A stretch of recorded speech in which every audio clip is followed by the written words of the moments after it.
এই আগুনের মধ্যে নিক্ষেপ করার জন্য 40 মাইল উপর দিয়ে যদি কোনো পাখি যায়, এই পাখি পুড়ে এই আগুনের মধ্যে পড়ে যায়। বলেন না আল্লাহু আকবার, জুড়ে বলেন নাউজুবিল্লাহ। বন্ধুরা আমার, বাবাজিরা আমার, নবীকে আগুনের মধ্যে নিক্ষেপ করবেন। আমি সংক্ষেপে আপনাদেরকে ইতিহাসটা তুলে ধরতেছি ইমানটাকে তাজা করার জন্য।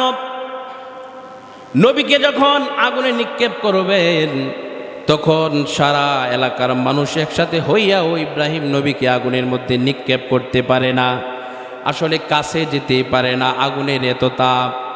তারা একটা চিন্তা ভাবনা করলো যে তাকে কিভাবে নিক্ষেপ করা যায়। আমরা যে মেলার মধ্যে চরকি আছে না, চরকি আমরা যে উঠি, দুলনা, এই দুলনার মতো সৃষ্টি করলো যে ঘুরাইয়া ঘুরাইয়া ঘুরাইয়া ঘুরাইয়া হঠাৎ করে ইটা দিলে একেবারে আগুনের মাঝখানে গিয়া পড়বে। এই সাজেশনটা শয়তান নমরুদের মাথার মধ্যে দিয়েছিল। বলেন না সুবহানাল্লাহ। কারণ এটা যদি না দিত তাহলে তো আমরা এই ঘটনা থেকে আমরা কিছু শিক্ষা অর্জন করতে পারতাম না। দেখেন আল্লাহ পাক রব্বুল আলামিন যারা খারাপ, তারা যে কাজগুলা করে, এই সমস্ত কিছু আল্লাহ পাক রব্বুল আলামিন আলিমুল গায়বি ওয়াশ শাহাদাতি হুয়ার রহমানুর রহিম, আল্লাহ পাক তাদেরকে শক্তি দেন এই খারাপি কাজগুলা করার জন্য।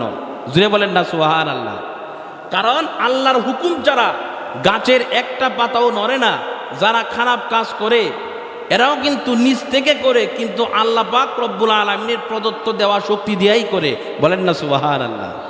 এগুলা কিসের জন্য? সত্য এবং মিথ্যাকে ফারাক করার জন্য, পার্থক্য করার জন্য। বলেন সুবহানাল্লাহ।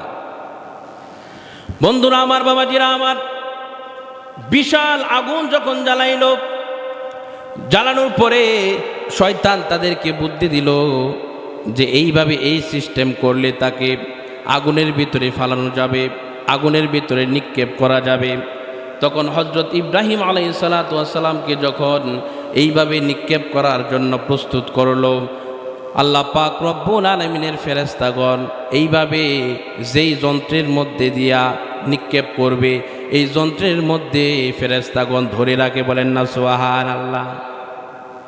ফেরেশতারা দেখা যায় না, কিন্তু এমনভাবে ধরে রাখে শত শত হাজার হাজার মানুষও মিলে এইভাবে এটাকে ঘুরাইতে পারে না। শয়তান ওই সময় আবারও সলিউশন দিয়া দিল, তাদেরকে বুদ্ধি দিয়া দিল যে তোমরা যদি যুবতীদেরকে এখানে এসে খারাপ কাজের মধ্যে লাগাইয়া দাও, তাহলে এই খারাপ কাজ দেখে ফেরেশতারা দূরে সরে যাবে। বলেন না নাউজুবিল্লাহ। কি কি কারণে ফেরেশতাগণ দূরে সরে যায় এটা আমাদের জানা দরকার আছে না নাই? জুড়ে বলেন আছে না নাই? এক নাম্বার হচ্ছে, আপনার ঘরের ভিতরে যদি কোনো ছবি থাকে, ঘরের ভিতরে কি থাকে? ছবি থাকে, তাহলে রহমতের ফেরেশতারা আপনার ঘরের ভিতরে প্রবেশ করবে না। যদি ঘরের ভিতরে থাকে আর আপনি যদি ফটো নিয়ে আসেন, এই ছবিটা দেখার সাথে সাথে ফেরেশতাগণ ঘর থেকে বের হয়ে যাবে। বলেন না নাউজুবিল্লাহ। এখন বলেন আমাদের প্রায় ঘরের মধ্যে ছবি টানানো আছে না নাই? জুড়ে বলেন আছে না নাই? বাবা, আমরা অনেকেই জানি, অনেকেই জানি না, কিন্তু এটা আমাদের হক কথা মানতে হবে কি হবে না? দেখা যায় যে তার বাবার ছবি, দাদার ছবি, সন্তানের ছবি সুন্দর করে এইভাবে লেমিনেটিং করে কাজ করে ফ্রেমের মধ্যে লটকায়া রাখে। জুড়ে বলেন ঠিক কি না? তো এই ঘরের মধ্যে কি হবে না? বরকত হবে না। এইভাবে বিভিন্ন প্রতিষ্ঠানের মধ্যেও দেখা যায় নেতা নেত্রী ছবি আছে না নাই? আপনি যাই বলেন, কোরআন হাদিস তো মানতে হবে কি হবে না? তো এই ছবি থাকার কারণে কিন্তু আপনার রহমতের ফেরেশতাগণ আপনার কক্ষের মধ্যে ঢুকবে না। বলেন না নাউজুবিল্লাহ। এই যে একটা বিষয়, এই কারণে ফেরেশতা ঢুকবে না। আরেকটা বিষয় হচ্ছে, যেই ঘরের মধ্যে বাদ্যযন্ত্র যতক্ষণ পর্যন্ত বাজবে, ওই ঘরের ভিতরে রহমতের ফেরেশতাগণ ঢুকবে না। আমাদের ঘরের ভিতরে টিভি, রেডিও আসে না নাই? যতক্ষণ পর্যন্ত গান বাজবে, সিনেমা বাজবে, যতক্ষণ পর্যন্ত এইভাবে অশালীন কিছু বাজবে, ততক্ষণ পর্যন্ত বাধা বন্ধ হয়ে গেলে আসবে। কিন্তু যতক্ষণ পর্যন্ত বাজবে ততক্ষণ পর্যন্ত আল্লাহর রহমতের ফেরেশতাগণ আসবে না, বলেন না নাউজুবিল্লাহ। এরপরে দেখেন, যতক্ষণ পর্যন্ত ঘরের মা বোনেরা তাদের নিজেদের কাপড় চাপড় দ্বারা শরীরকে সুন্দরভাবে ঢেকে রাখবে না, ততক্ষণ পর্যন্ত রহমতের ফেরেশতারা ঘরের ভিতরে প্রবেশ করবে না, বলেন না নাউজুবিল্লাহ।